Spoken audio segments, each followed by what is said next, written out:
So, dear students, good morning. Warm welcome to you all for higher secondary. Okay. So, I am Nagarajeshri. I am going to take chemistry for you all. Okay. So, by the grace of God, I hope that you are all staying well in your home, and also may God bless you all for your higher studies. Okay. So, dear students, you know what is chemistry, isn't it?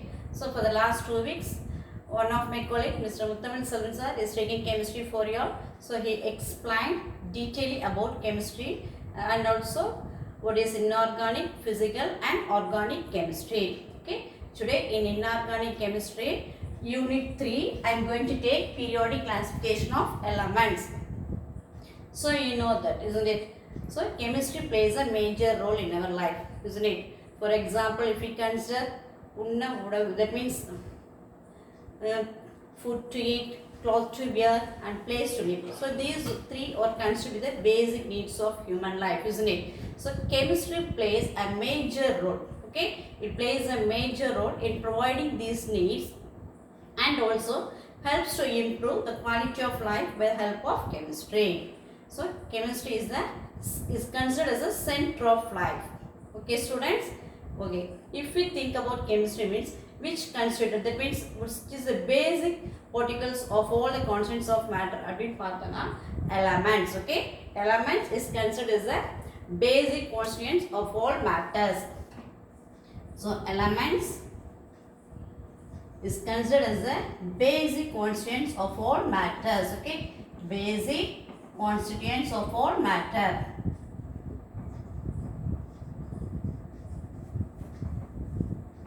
Of all matter. So you know what is element? An element is a composed of an atom. This is composed of atoms. Okay. So elements can exist as monoatomic units, or polyatomic units. Exist either as monoatomic unit or polyatomic units. Okay, what do you mean by this word mono? Mono, which corresponds to single.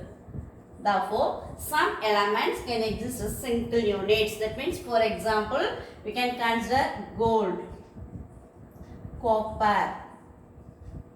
It exists in its elemental form in the nature. Okay, polyatomic units. What do you mean by this word poly? Which corresponds to many. So, can you give some examples for polyatomic units? We can say a lot of examples, isn't it?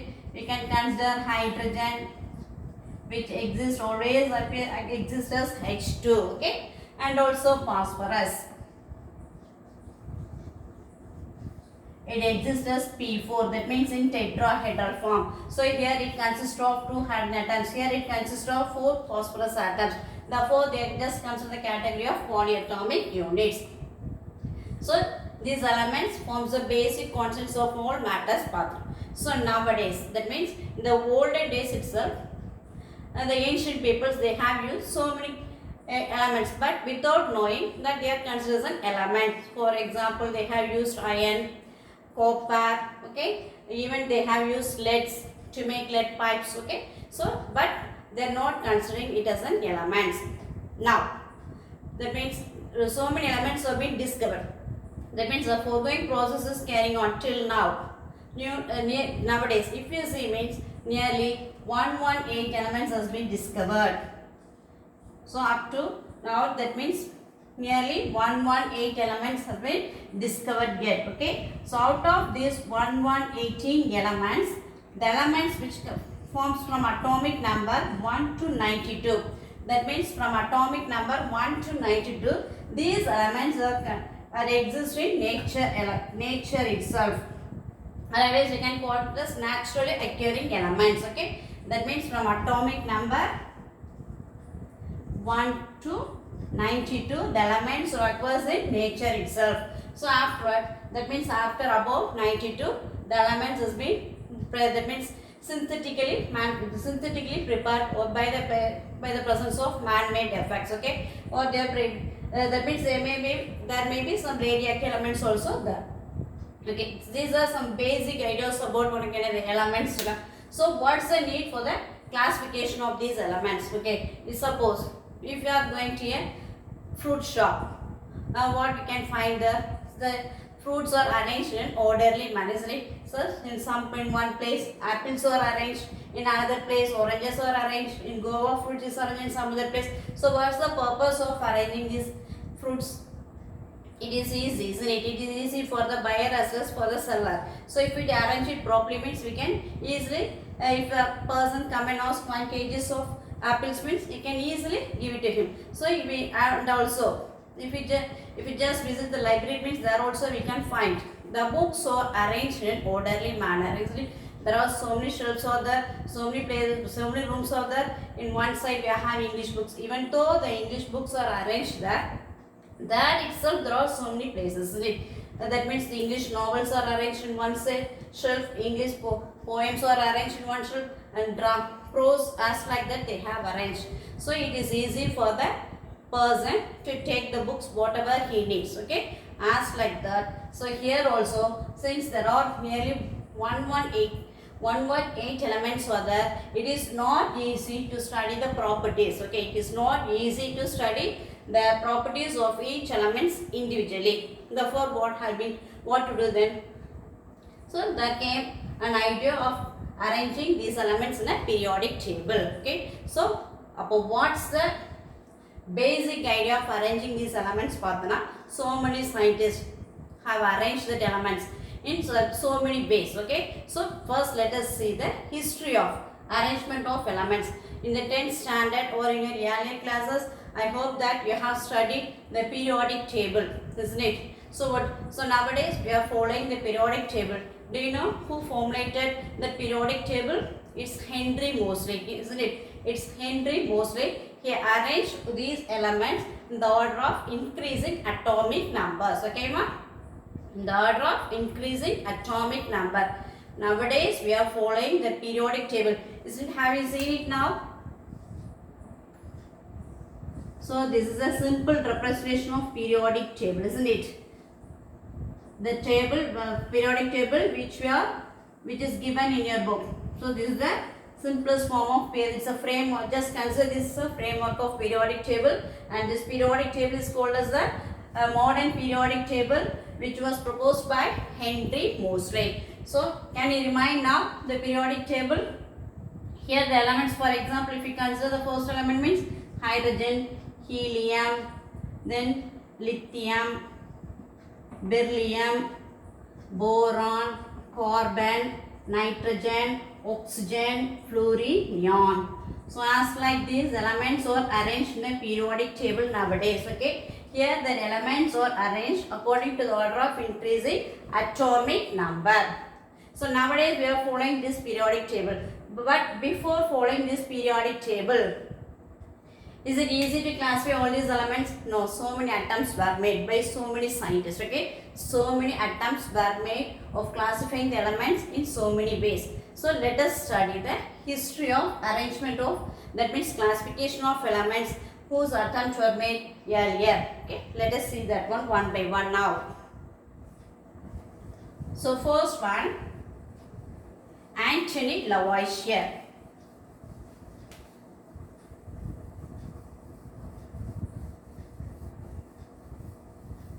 So in 1789, Anthony Lavoisier, the scientist,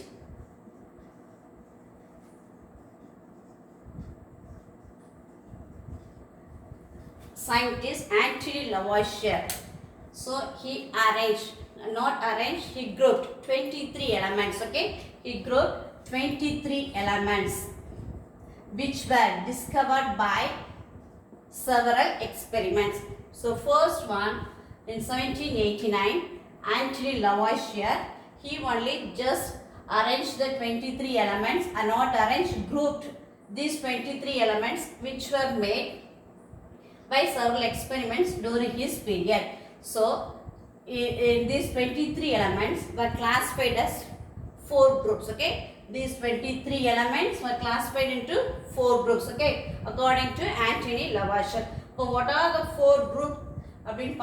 First one, he considered the 4 group as acid making elements,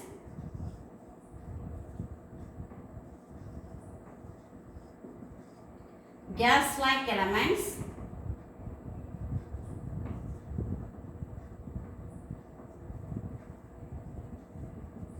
metallic elements,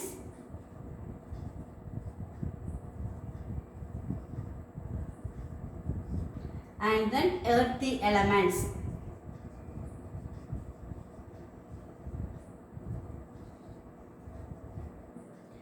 Who made the first attempt to arrange the 23 elements அப்படின்னு பார்த்தோம்னா Anthony Lavoisier. These 23 elements are arranged in 4 groups. Okay, what are they? Acid making elements, gas like elements, metallic elements, earthy elements. சரியா? அப்ப acid making elements அப்படின்னு பார்த்தோம்னா here he consider the acid making elements as sulfur, phosphorus and charcoal. Charcoal is nothing but carbon. During his period, the carbon is considered as charcoal. Why it is called as acid making elements? Okay. About what are acid making elements? பார்த்தோம்னா என்னன்னா sulfur, phosphorus and charcoal. Sulfur, phosphorus and charcoal. Charcoal is nothing but carbon. சரியா? We know that. Sulfuric acid. So sulfur can produce by the help of sulfur we can produce sulfuric acid. What is the molecular formula of sulfuric acid? H2SO4. So it is an acid. Yeah. Sulfur. That means this sulfuric acid is known as another king of chemicals. By the help of sulfur we can produce sulfuric acid. Therefore it is considered acid making element. As like that phosphorus by the help of phosphorus we can produce phosphoric acid, phosphorus acid and so many phosphorus acids. Since phosphorus helps us to produce phosphoric acid, this is phosphorus acid, it is also called as acid making element. Charcoal. What is charcoal? Is in one of the latter forms of carbon. So during his period, this carbon is considered only as charcoal. So by the help of charcoal, we can produce carbonic acid. In acid produce we can produce carbonic acid. Therefore, these elements like sulfur, phosphorus as well as charcoal, since we can produce acid from these elements, it is called as acid making elements. சரியா? The next one, gas like elements. So what we know, there are so many gases are there, isn't it? Oxygen, hydrogen, nitrogen. So nitrogen is considered as azota. Okay, during this period nitrogen is considered as azota. Then light, heat. So gas like elements means you know these three. Isn't it? Oxygen is a gas, hydrogen is also a gas, nitrogen is also a gas. So he is considering light as well as heat also a substances which can also considered as gas like elements. Okay, light and heat is also considered as a material which is also considered as a gas like elements. These comes to the gas category of gas like elements. Okay, second separation. The next one, metallic elements. Metallic elements is nothing but metals, isn't it? Okay, you can give so many examples of metals. Gold is a metal, copper is a metal, silver, tin, manganese. Okay, these are all considered as metallic elements. Okay, these are all metals. We know that is meant by metal. These all comes a category of metallic elements. Then what are earthy elements? Lime. Lime is calcium oxide. Lime is calcium oxide. Okay. Magnesium. Magnesium oxide. Barytes, which is barium sulfate. Orgilla, which is aluminium oxide. Silex, this is silicon dioxide.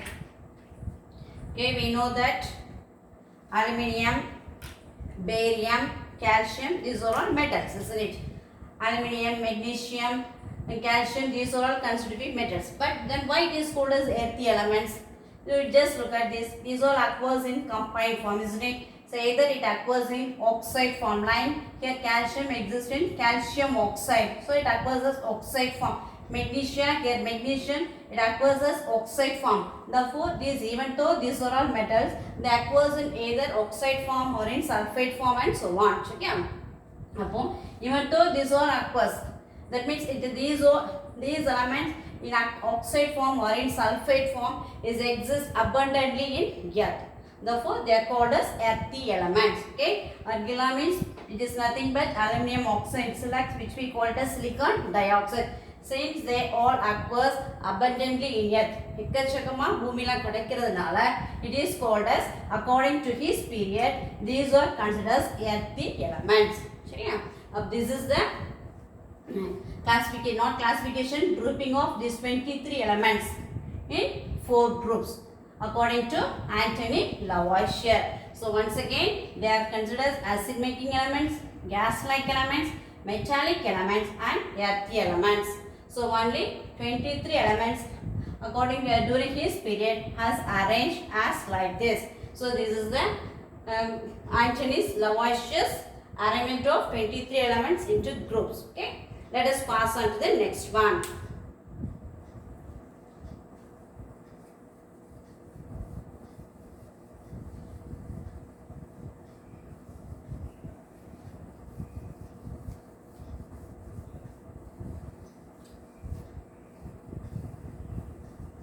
So after his period only, that means after 1789 only, the elements has been arranged. That means they have the scientists, they have the idea of classifying that elements. Okay, have that idea of classifying that elements. That means even though there are 118 elements, these elements have some similarities in properties. Even though they are all different, their properties are somewhat similar for some elements. So they have that idea of classifying the elements into various forms. So various several attempts were made. Even though we are considering that means the classification of elements, there are so many kinds of classification was done. For example, the first classification of elements in by considering these elements in the form of metals, non-metals, or according to electropositive, electronegative character. If they are classified elements in the form of valency, means monovalent, bivalent, trivalent elements. So sometimes if we consider monovalent, bivalent means the same element can exist in more than one form. Several attempts were made. So even though several attempts were made, nowadays that means before framing the modern periodic table, the elements were classified according to the atomic mass. So first the elements were classified based on atomic mass. So by arranging the elements based on atomic mass, there were similarities of properties in elements arises. So these similarities in properties of elements are only called as periodic classification of elements. Their properties are repeated. Okay. So first let us see. The first attempt was made by Dobrynin. Dobrynin, his period of classification was considered nearly 1815 to 1829. But in our book it is given as 1817. So actually his period classification of elements according to his period was from 1815 to 1829. So first attempt made by Dobrynin. We call his classification of as Dobrynin's triads.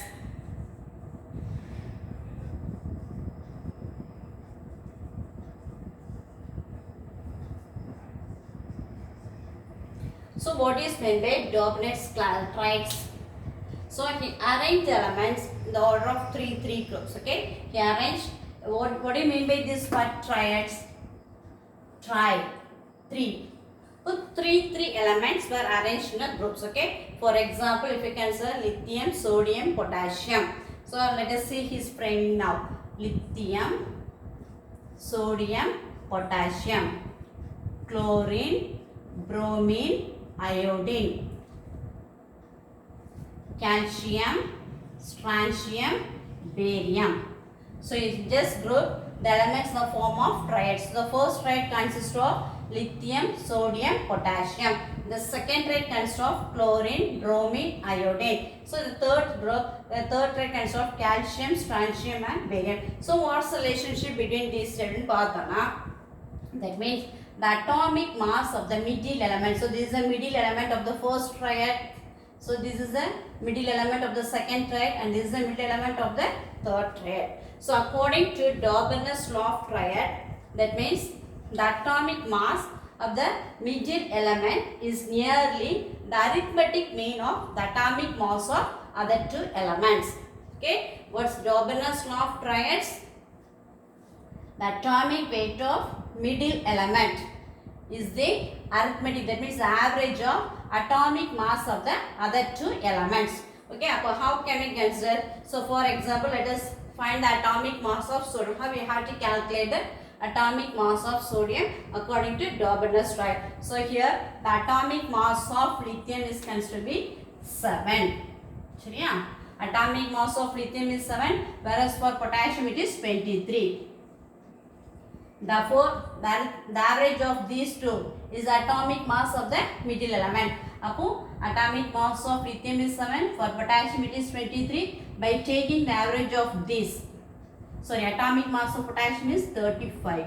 Sorry ma.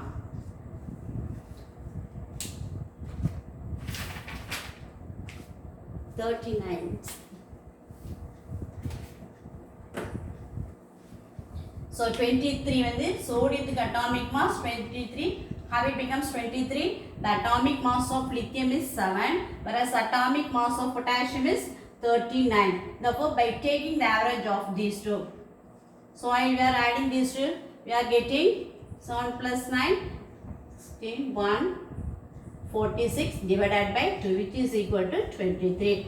This is the atomic mass of sodium. Yeah. Atomic mass of sodium is 23. According to Doberan's triad, what's the I told you? The atomic mass of middle element is average atomic mass of these two elements. Atomic mass of lithium is 7, atomic mass of potassium is 39. By taking the average of these two, we are getting 23. This corresponds to the atomic mass of sodium. Okay. And also, let us consider another example. How can we calculate atomic mass of bromine for the second time? What is the atomic mass of chlorine? It's 35.5. For iodine, it's 127. So, take the average of these two. We are getting 80. By taking the average of these two, we are getting it nearly 80.25. So let us consider as 80. So this is the atomic mass of bromine. Okay. As like this, while we are calculating atomic of mass, this strontium, yes sir, corresponds to strontium. Calcium, for its calcium, the atomic mass of calcium is 40. For barium, it is 137. So yeah, 40, and the atomic mass of barium is 137. By taking the average of these two, what we are getting now? What on 177, isn't it? 177 divided by 2, which is equal to 88.5 something, isn't it?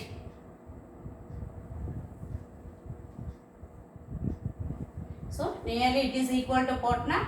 Atomic mass equal to 88.5. So Doberan's triad arrange the elements as like this in the form of triads. So according to the form of triads, the atomic mass as well as some properties. Some other similarities in properties is also as like the properties of other two elements are there. And also he arranged only a few elements as like this. Okay, not able to arrange for so many elements. So for example, if we consider some example as iron, cobalt, nickel. For example, let us consider iron, cobalt, nickel. Iron, cobalt, nickel. Okay, and also ruthenium. Ru means ruthenium, rhodium, palladium, osmium, iridium, platinum. So if we consider This means he fails to explain. That means he fails to classify the elements in the form of triads as like this for these elements. Why அப்படின்னு பார்த்தனா for example, the atomic mass of cobalt as well as the nickel almost remains the same. Here it's 58.7. So it's a nearly same atomic mass. Most of the elements of this group have same atomic mass. Therefore, he was not able to explain how he has to arrange the elements as like this. Okay. Therefore, this attempt becomes somewhat failure. So yeah. So this is Dobener's law of triads. So in Dobener's laws of triads, we were able to arrange only the triads form only for 3 groups. We were not able to arrange for many other elements.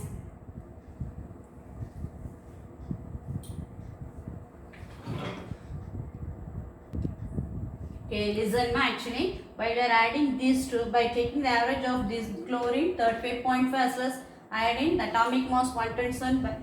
So by taking the average of these two means we are actually getting 81.25. But by considering as around in our book it is given only as 80 as atomic mass of bromine. Okay, so in your book it is given as like this. You just follow this one. The atomic mass of bromine is considered to be 80. That means around. It's around. It is taken as around as 80. Okay now. So what's the drawback? What's the limitation of Dobener's triads? Pathana was fails to explain for other elements. That so if we just arranging the elements in the form of triad means the mass, the element which has the same atomic mass is repeated. Okay, see, fails to explain. Actually, the average of these two elements must be the atomic mass of cobalt. But cobalt as well as nickel both have nearly the same atomic mass. Here cobalt 59, here 58.27. So nearly both have same atomic mass. So it's not. We cannot arrange these elements as like in the form of triads, Dobener's triads. Okay. Now let us pass on to the next one.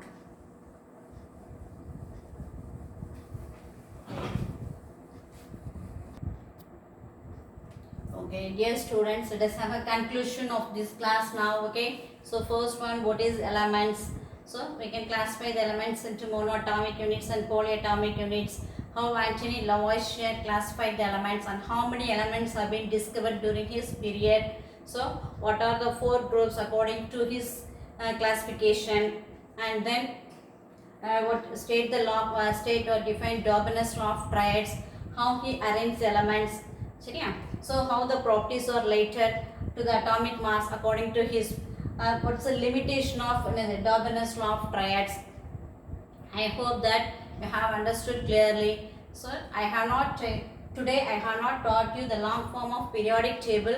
So before passing on that, we should know the history of classification of elements. Because of that only I am teaching step by step. Okay, so the next videos let me pass on to the periodic table. So how in the periodic table, how the elements are arranged, in what ways we have arranged the elements, and so on. So before that, in the next class, let us see how de Choncotice as well as what is meant by Newland's law of octaves, how they were arranged. They classified the elements of the periodic, not the periodic table, according to his concept, according to their concept. And then the formulation of modern periodic table, a basic idea was given only by Mendeleev. So the next video, let us pass on to Dobener's law, next to Newton's law of octaves, Mendeleev periodic table, and then we pass on to modern periodic table. Okay, thank you students.